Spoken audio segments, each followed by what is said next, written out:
And welcome to Get the Table, another wrestling roundtable discussion podcast with myself, Adam Wilborn, and the Dadley Boyz of WhatCulture, Michael Hamflett and Michael Sidgwick, here to discuss another burning wrestling issue. And no real surprise on today's issue that we are talking about, AEW's backstage problems explained. Sidge, why all the backstage drama in AEW? That's a bloody loaded question, isn't it?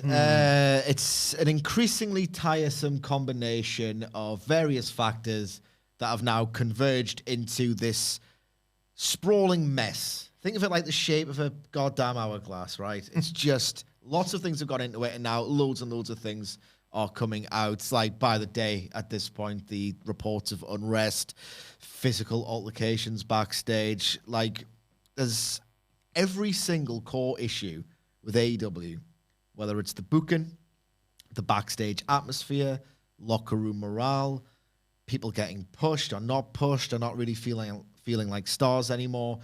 All of it, in my opinion, every single last AEW problem can all be linked back to Tony Khan, who I still think is a tremendous booker at his best, just got extremely greedy, extremely giddy about the prospect of signing far too many wrestlers. And it really is a case of they can't all get spots. Clearly, some of them are feeling demoralized. You couldn't get out of this company for 2 years. People wouldn't talk about anything. You heard the darkest of Twitter rumors about the AVPs falling out. That was a big one in late 2019. Obviously, things have happened in this professional wrestling company. It's a professional wrestling company. Professional wrestlers are maniacs. They are gossipers. They are all of these things. And yet for 2 years, to an extent that CM Punk thought, you know what, that's probably a good locker room to go into. They kept the lid on everything. And then when they signed too many people and there were too few spots, unrest, demoralization, all of these sorts of things, started to happen, and people started to talk, to air their grievances. That's how people get over these things. They find it cathartic to just have a right bitch and moan. And that's happened. It's been fed to the sheets. So that sort of hasn't helped at all. The actual, and I love this, one of the core values of the company is expression. It should be cleared.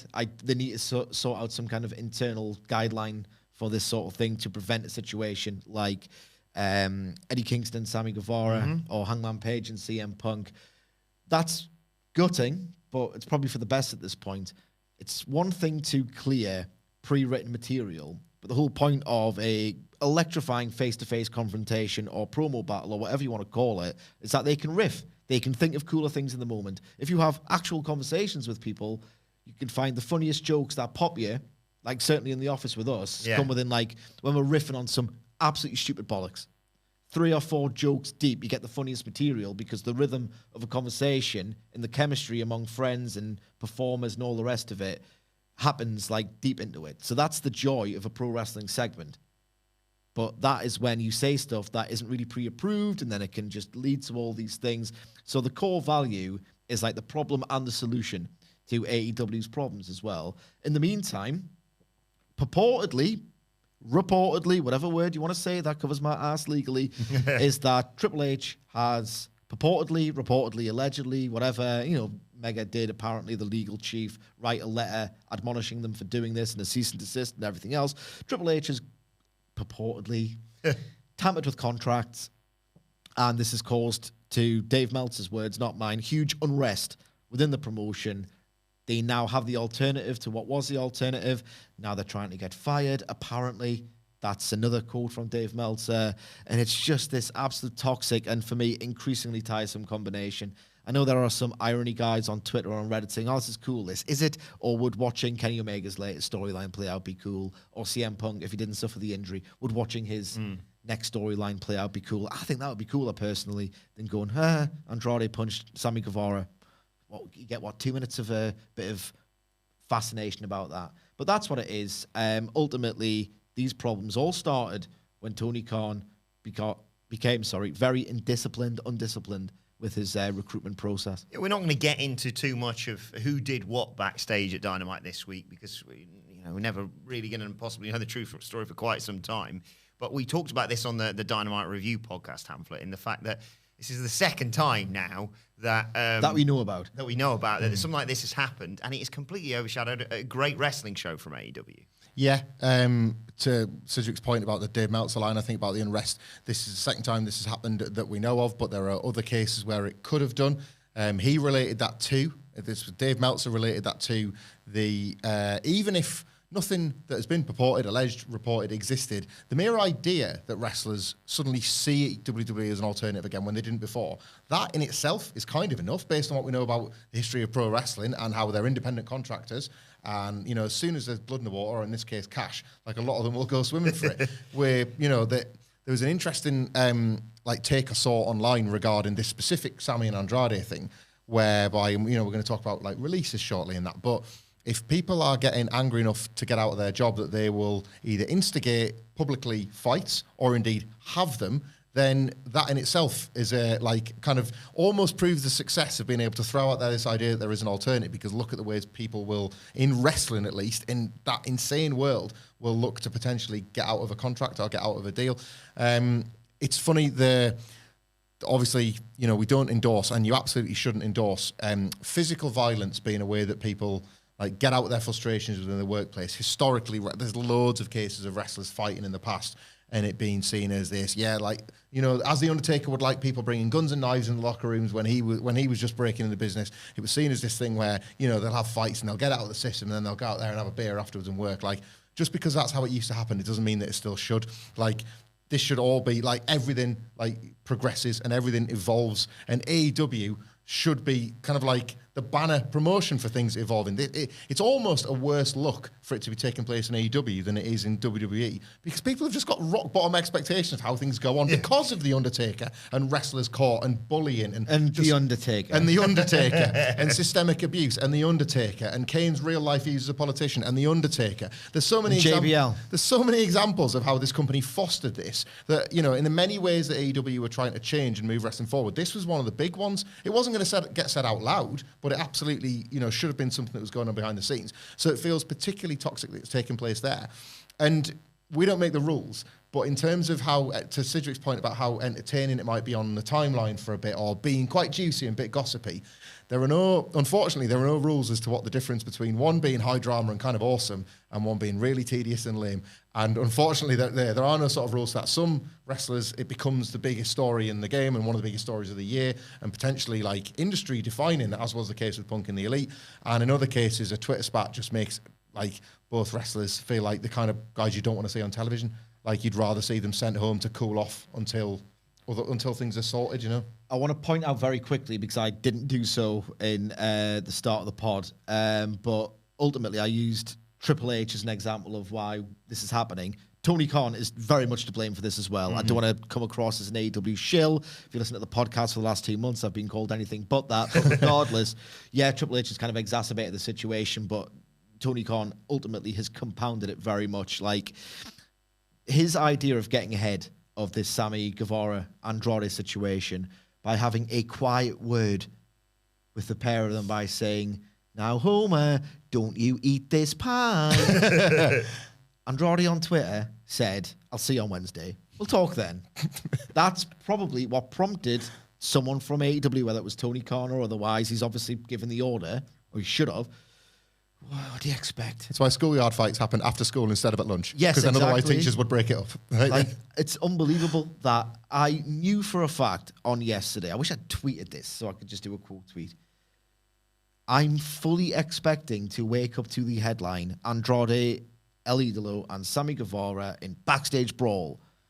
This is the one thing we didn't want to happen. It's the one headline you shouldn't read, but it's the one that you knew was coming, and they should have taken more preventative action. And that's just the tip of the iceberg for the really lax management that has been going on in AEW. It's just ridiculous that it's got to this point. It's ridiculous that they were even allowed in the same part of the building. It's ridiculous that they weren't monitored each going into work or something to that effect. Obviously, there are freedoms involved and all the rest of it, but just use some goddamn common sense. This was bound to happen, and that it was allowed to happen is fairly disgraceful. So where do AEW go from here?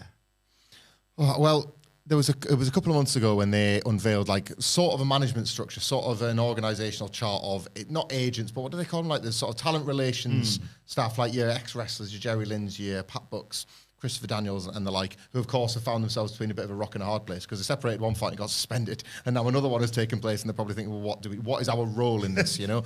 So that felt at the time, maybe because that all came about before the Punk blow up, so maybe that was the first attempt, and now it evidently was a failed one, of Tony Khan to maybe try and like get across it or try and be a bit more proactive. Maybe he was seeing things bubbling up and was, you know, that's me possibly being a bit too generous, but certainly that was, they made a point of announcing it, that there'd been a structural change backstage. And I guess it shouldn't be the case. Like, they're not, you know, always said this, it's great that they were competitors to WWE, but they were far from the little engine that could. And it probably should have been like thought about beforehand, but now it's occurred, they've got to try and fix it, so they've got to try again, like another structural shift. I've long been an advocate, and I do understand the criticisms of this, because it quickly, in wrestling, descends into a Bob Holly or Undertaker holding a gavel and pretending to be a judge. But Tony Khan needs a bad guy. He does. He need, like, it's my belief certainly that he needs a fair, impartial guy who is perceived as a bad guy by the boys. It's a hard job. It's a hard job. Jim Ross, like, as well as his black cowboy hat, wore a million others underneath Vince McMahon as pretty much the number 2 in that company in the Attitude Era, managed all those talents as successfully as he did, hired, fired, paid, you know, like so many difficult jobs. So it takes an incredible person to do it. Maybe get Jim Ross involved as somebody that can scout the next guy, or, you know, somebody that he thinks he sees something in somebody that might be able to do it. It's not an easy position, and somebody should be well paid for it. But even from an outsider's perspective, I know that like billionaires just see the world differently, and to him, like, having 3 or 4 major sporting enterprises to oversee is something that he just sees as part of his lot in life, and we just look at the world differently. But that is enough without having to turn, and then he books a wrestling show, by the way, without turning up to work and thinking, well, before I can manage all these massive $1 million enterprises and book a wrestling show, I've got to do this talent liaison stuff at the very, very ground level, because either he's not doing it, and thus what we're seeing is happening, or he's doing it and it's something that he can't do. And I know people of that level probably don't like to acknowledge that they can't do a thing, but again, be progressive. Think outside of the box, be different to all the rest, and acknowledge your failings for the betterment of this not happening again. Because everything's got a knock on. The more he deals with this, the more that's going to take his focus away from other things. And does he look like he's got much time in the day to waste? Like, does he? You don't want to make another person that sleeps 2 hours a day and ultimately their brain turns to wax like Vince McMahon's did. That's not a good, like, sort of road to travel down. So the more he can acknowledge that now. I'm not one of these people. Like, I wouldn't want to be in Tony Khan's shoes, but you just think as an outsider, try again. Like, bring more people in, get help, figure it out, speak to more veterans, whatever it is. All these things are accessible to you, so try that. I don't want to sit here. We're not going to sit here and say that wrestlers should be fired either. But should we see releases if people want to go? Like, is that the solution? Yeah, I don't want to advocate anyone losing their jobs No. unless they themselves want to be freed from their jobs. One of the best things that Tony Khan has done outside of booking is that he has honoured virtually every single contract with the exception of disciplinary purposes. I think there might be 1 or 2 exceptions during the pandemic. But ultimately, with the likes of your Joey Janela's and your Marco Stunts, he's had no time for them as members of the roster, but he's paid out the remainder of their deals, and it's just a nice thing to do, ultimately. So yes, continue that. But if people want to leave, they ultimately should be allowed to leave. Now, I lean a certain way politically, that you can probably infer from what I've just said, but workers should have rights. They absolutely should. They are the lifeblood of all of this. That is just my opinion. I'm going to express it. But on a fundamental level, yes, they should be allowed to leave. There are extreme benefits for the employer if these unhappy talents want to leave. It's different. If, like, Kenny Omega and Jon Moxley and MJF, right? Probably my 3 favorites that are in AEW, if they even still are there anymore, all said, all right, Tony Khan, I want to leave. I'd be like, well, hang on a second. They signed a contract. They signed a contract. So, sucks to be them sort of thing. So there is a double standard, and people who are saying, well, you know what, I'm one of them. Andrade, I don't find him a particularly compelling week-to-week character. Great in the ring. Not really interested in the matches that he builds or fails to build. You know what, if he's unhappy, let him go. There is a precedent you can set. I understand this, but on an ultimate fundamental level, I was being facetious just then. If they want to leave and they've got exact reasons to leave and it can't be worked out, if you set a precedent, you set a precedent. This is pie in the sky stuff that I don't think is ever going to happen. But certainly, I buried WWE so fiercely for keeping FTR, Brody Lee, and several others who were desperate to leave and weren't allowed to leave. And it should be the exact same thing, irrespective of the talent involved. But that's the thing. I don't think that really appreciated talent, who are paid handsomely, who are getting pushed, are suddenly going to leave. There's no hypothetical scenario where if Andrade goes, Chris Jericho is going to go, you know what? I'm out here as well. Bollocks, it's not going to happen. Have faith in your system, in this Ellis Island. If it in fact is Ellis Island, people will want to stay there. That is just the absolute gist of it. And on a fundamental level, yeah, if you're not happy somewhere, whether I think they're a great worker or a boring character or what, if people are fundamentally unhappy, I really don't like the idea of them being there. So, yeah, they should grant release requests. I understand why they are not going to, but they should. And your thoughts quickly on Hamflet's idea of having more people in there to help Tony with these sorts of things? Yeah, absolutely. This apparent internal restructure that they've done, look at the stories, this hasn't worked. It obviously hasn't worked. I've got all the respect for the people who have been named as part of this management structure for the different jobs that I've watched them do off screen. It doesn't appear to be working from the outside looking in. I'm not there. I'm not privy. But Jesus Christ, apply Occam's razor to the situation and realize and grasp that this company needs some kind of external hires and a real structure. I hate this. I absolutely hate this. The idea that it's going to be more of a corporation, but it's naive to expect with a level of ego, the sheer number of talent, that's something far more formal, external, prone to pre-existing relationships are all over wrestling when ex-wrestlers and personnel get involved. They need an external company or an external hire to deal with this, because right now it's absolute amateur hour stuff that fosters a toxic environment. Hamflet, finally, your thoughts on releases from AEW? I've seen the arguments about how, and you know, like Tony Khan at this point has kind of made no secret of it. He feels like he's in a war. Triple H will still be smarting from like NXT getting its ass kicked, and he will too feel like he's in a war. The very first interview he did, where he was like, "Yeah, they beat a developmental big deal." He knew what he was doing, right? So like they're back at it in a different way to they were before, but they're absolutely back at it. I think all like this Andrade thing in particular, and again, this does come down to a subjective thing, because you might think that the next person that gets released doesn't have to be Andrade. The next person, they're just giving away a WrestleMania main event. How could they do that? And what are the optics of that? And what's it going to look like and all that? The reality is, that's going to be the exception rather than the rule. It is. We are entering that, WWE is a more credible place to work than it was under Vince McMahon, versus AEW that has been, certainly for a while at least, a land of opportunity for wrestlers that were getting badly serviced by WWE. That's passé. We've entered what will realistically be more of an infinite loop of mid-carders, hopefully negotiating the best money they can make, and then potentially opportunistically making the most of that and doing better than they were before. That's what people really wanted when AEW launched. The people that were desperate for something resembling the Monday Night Wars in terms of wrestlers jumping, that's what it was. A favourite of ours, X-Pac, jumps in 1998, right, from WCW to WWE. A big loss to WCW, but 2 stacked rosters, and he was still only in the mid-card because Steve Austin and The Rock were at the top of the WWE. He wasn't going to main event WrestleMania, for that example, you know. WWE right now aren't going to take Andrade back and put him in there against Roman Reigns. He could be a great utility player. But the people, and maybe this is Tony Khan, I don't know, but you do see some people sort of getting almost defensive on his behalf, on AEW's behalf, saying, well, they can't because it'll look terrible if he goes back. Yeah, but other wrestlers are going to jump the other way. This is just going to keep happening now, because that's the point of this more competitive, the sort of more enterprising marketplace that AEW's very existence helped create, you know. I wish more wrestlers were just on full-time contracts and this was less of a debate, but if we're stuck with the independent contractor model, let this work for them. And as to Sidgwick's point as well, morale and everything that comes with it, I keep going back to this. You really can't encourage people to go and punch their colleagues as a way out of their contract. It's awkward with Andrade that this could be how he was to leave, because he should have probably just been released first. He's obviously he's not got much job fear, and that's manifested in this. But it won't manifest that way for everybody. Some people might just politely say, I'd quite like my release, please, rather than airing loads of dirty laundry on Twitter.